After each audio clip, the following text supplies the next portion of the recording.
Sekarang kita balik lagi sama aku, Dina Larasati, biasa dipanggil Dina. Oke, sekarang kita akan membahas topik mengenai reproduksi. Nah, reproduksi itu ada beberapa topik ya, seperti reproduksi wanita, reproduksi pria, terus juga ada penyakit menular seksual. Dan nanti kita bahas ya di video ini. Kenalan dulu nih sama reproduksi. Reproduksi itu adalah proses biologis untuk menghasilkan keturunan pada makhluk hidup.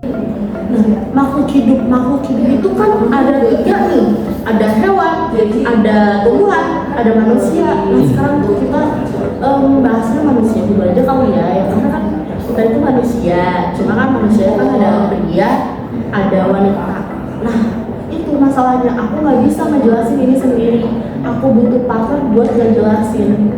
Kita kedatangan bintang tamu, yaitu Kak Ica. Ada backsound, hore, bentar, ada backsound. Nah, nih, kita kenalan dulu kali ya. Dengan siapa nama panjangnya Kak Ica? Aku Siti Aisyah Saidia. Biasa dipanggil apa dulu? Ica. Oke, Kak Ica ini nanti bakal menjelaskan topik-topik yang tadi aku terangkan ya, yang di awal ya. Kita berarti mulai di topik reproduksi pria dulu kali ya. Reproduksi pria itu apa sih Kak Ica? Nah, reproduksi pria itu biasanya berfungsi untuk memproduksi, menyimpan, dan menyalurkan sperma untuk membuahi sel telur. Oh, berarti si sel sperma ini tuh membuat sel telur. Berarti nanti jadinya di rahim ya, kira-kira ya. Oke, bagian-bagian reproduksi pria tuh apa sih Kak Ica? Reproduksi pria itu ada beberapa bagian seperti penis, skrotum, dan juga testis. Oh, ada tiga ya, kira-kira ya ada tiga. Berarti pasti kan ada cara menjaga dan merawatnya ya. Kira-kira apa sih Kak Ica? Nah, di situ tuh ada beberapa bagian seperti membersihkan alat kelamin dengan air bersih dan juga rutin mencukur rambut kelamin tapi tidak sampai habis ya. Dan juga rutin mengganti celana dalam, minimalnya tuh sehari 2 kali. Sehari 2 kali guys, ingat ini tuh, jangan 5 hari sekali ya. Itu jorok Kak Ica ya. Iya betul, nanti bisa jadi sarang bakteri. Tuh, ingat ya guys, itu jadi sarang bakteri. Kalian gak malu apa? Nah, ini kan kita udah bahas yang pria nih. Berarti sekarang kita bahas yang wanita dong, biar balance ya. Nah, kalau reproduksi wanita tuh apa sih Kak Ica? Nah kan kalau tadi tuh reproduksi pria untuk membuahi sel telur ya. Jadi kalau reproduksi wanita tuh berfungsi untuk memproduksi sel telur dan sebagai tempat janin berkembang sampai proses persalinan. Oke, berarti si reproduksi wanita ini berarti dia tuh hasil dari si sel sperma yang tadi reproduksi pria itu ya.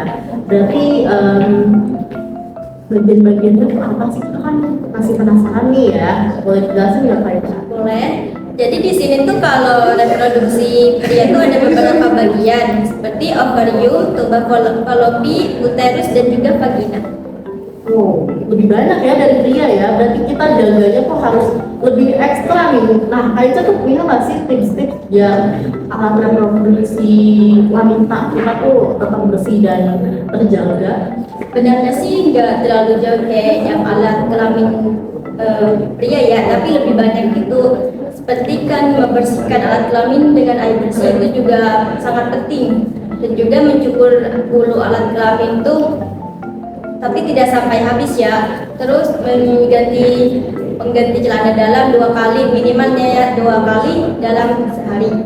Terus kan kalau wanita biasanya lagi ada menstruasi ya. Jadi kalau menstruasi itu untuk mengganti pembalutnya minimalnya 5 jam sekali. Oh, berarti kalau reproduksi wanita tuh jaganya harus lebih ekstra ya guys ya, karena kan kalau wanita kan kadang ada beberapa yang apalagi kan kalau habis hari tuh masih ada tuh sisa-sisanya. Berarti kita tuh emang harus lebih ekstra, kayak misalkan pakai sabun antiseptik ya nggak sih Ya, Kak? kalau perlu tuh pakai sabun antiseptik itu biar menghilangkan kuman atau bakteri yang menempel gitu. Oh, itu sih bisa ya dibeli di Shopee atau sekarang di Indomaret dan semacamnya ya. Nah, sekarang kita berganti topik ya, topiknya ke penyakit menular seksual yang berpengaruh pada sistem reproduksi pria dan wanita nih ya. Kak Ica boleh lah kita bahas lah tipis-tipis. Bisa kan? Ya aku nggak bisa, aku lagi ada jadwal, maaf ya. Aku pergi. Ya gimana dong? Ya aku nggak bisa, kamu misalkan sendiri. Ya gimana dong? Ya. Halo guys, Loh, kamu siapa? aku Tritami Dewi, biasanya dipanggil Uut. Oke, kita sekarang bersama Kak Utami Dewi yang tiba-tiba muncul ya di layar ya. Biasa dipanggil apa? Uut Oh, Kak Uut. Oke. Kak Uut mau menjelaskan tentang apa nih? tentang penyakit menular pada reproduksi wanita dan juga pria.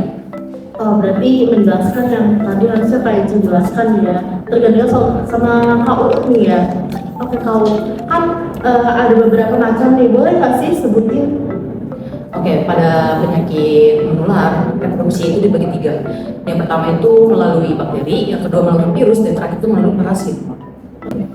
Nah, kan dia ada 3 macam nih. Nah, kita kenalan dulu nih sama yang bakteri. Apa aja sih itu yang bakteri itu macam-macamnya? Kalau bakteri itu ada 5 macam ya kak. Yang pertama itu ada sifilis, yang kedua itu ada gonore, yang ketiga itu ada chlamydia, yang keempat itu ada LGV, dan yang kelima itu ada granuloma. Granuloma, Immunella ya kalau nggak salah ya. Betul sekali. Oke, terus kalau misalkan yang virus tuh kan ada tuh yang lagi rame tuh. Nah, kalau virus apa aja sih kalau? Virus itu ada 4 macam kak. Yang pertama itu ada HPV, yang kedua itu ada HIV, yang ketiga itu ada hepatitis B dan juga C. Berarti ada yang terakhir tuh apa kau? Yang terakhir itu ada herpes genital. Herpes genital ya. Terus tadi kan ada 3 nih. Bakteri udah, virus udah. Berarti sekarang kita bahas yang parasit. Kalau parasit apa tahu? Parasit itu dari virus Trichomonas vaginalis. Trichomonas vaginalis ya guys ya kalau si parasit itu. Nah tadi kan udah disebutin nih macam-macamnya nih. Nah kita kenalan lah tipis-tipis lah. Ya kasih contoh lah satu lah. Kalau yang bakteri itu gonore kali ya. Kalau gonore itu apa sih kau? Kalau gonore itu tuh dibagi 2 ya kak, antara pria dan wanita karena berbeda. Gonore itu tuh pada laki-laki itu penisnya itu bernanah kak ketika lagi buang air kecil. Lalu kalau untuk wanita itu dia itu keputihan kak sama pendarahan di luar jadwal menstruasinya sendiri. Oh my god, serem ya guys ya, kalian coba bayangkan. Saya sih nggak bisa bayangkan ya. Nah, udah kita beralih aja lah langsung ke virus nih. Nah, yang virus nih lagi rame nih ya, HIV tuh. HIV tuh apa sih kau? HIV itu adalah virus yang menyerang kekebalan tubuh kita sendiri kak. Wah, yang nyerang kekebalan tubuh. Iya betul sekali. Tapi dia tuh gimana sih bisa masuk ke tubuh tuh melalui apa ya? Kok maksudnya orang-orang bisa banyak yang kena HIV nih? Banyak sih kak faktornya ya. Salah satunya itu dari suntikan kak. Suntikan ya seperti suntikan narkoba atau diktator atau mungkin suntikan yang benar-benar dipakai rutin gitu loh. Terus persalinan kak. Lalu si transfusi darah kak. Maka dari itu kalau kita lagi transfusi darah harus dicek dulu si pendonornya itu asal usul dari mana atau punya penyakit apa kak. Lalu yang terakhir itu ada seks bebas kak. Seks bebas guys, ingat ya guys, buat kalian nih yang masih muda ya jangan coba-coba lah ya, kalau mau ya cari aman dulu aja. Gak usah lah kita coba-coba kayak gitu. Nah kan udah nih bakteri, virus udah, nah tinggal yang parasit. Nah yang parasit tuh kau boleh nggak jelaskan dikit ya?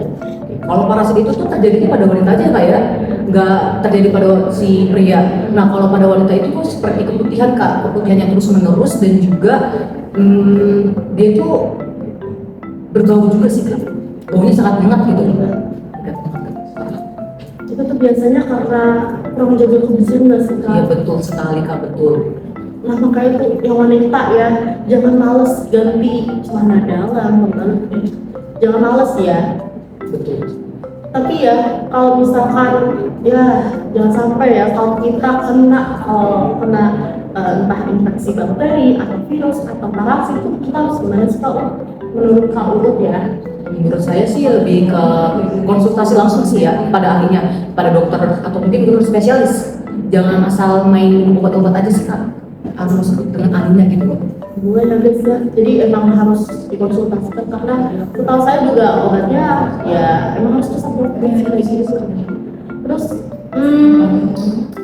Berarti kan tadi udah bahas reproduksi wanita, reproduksi pria, sama penyakit. Ya kita udah banyak ya materi-materi hari ini ya. Ya aku juga ada jadwal, kau juga kayaknya lagi buru-buru ya Sofian. Ini betul sekali. Jadi kita kayaknya udah sampai sini aja. Kita bakal ketemu lain waktu lagi ya. Dadah. Halo guys, perkenalkan nama saya Mahatma Gandhi, biasa dipanggil Gan.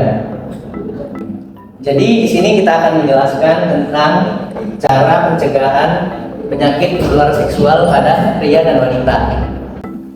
Jadi di sini saya akan menjelaskan tentang cara pencegahan penyakit menular seksual pada pria dan wanita. Jadi langkah-langkah pertama untuk mencegah penyakit menular seksual itu yang pertama kita harus menjalani suntik vaksin. Itu berlaku untuk pria dan wanita. Contoh suntik vaksin itu sendiri itu ada vaksin HIV dan vaksin HPV. Yang kedua, untuk mencegah penyakit menular seksual, terkhususnya untuk laki-laki sebelum melakukan hubungan seksual kepada pasangannya itu minimal memakai alat kontrasepsi.